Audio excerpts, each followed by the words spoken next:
കുട്ടനാട്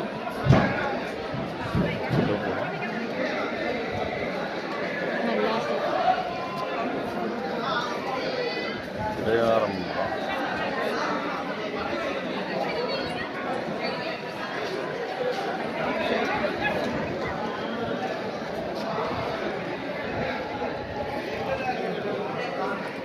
ഇത്രയും ദേശക്കാരാണ് ഇവിടെ പള്ളിയോടവുമായിട്ട് എത്തിയിരിക്കുന്നത്. പറയുടെ എണ്ണം നോക്കുമ്പോൾ അറിയാം എത്ര പേര് എത്തിയിട്ടുണ്ടെന്ന്. ഇത്ര പള്ളിയോടങ്ങൾ ഇവിടെ എത്തിയിട്ടുണ്ട്.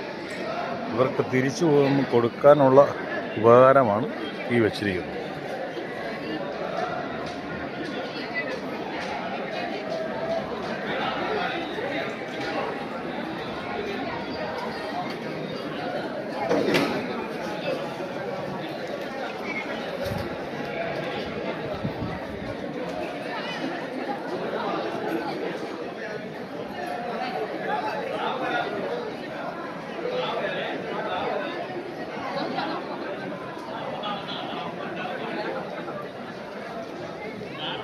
ആറന്മുള പാർത്ഥസാരഥി ക്ഷേത്രം.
അന്ന് എടുക്കാൻ വേണ്ടി തന്നില്ല.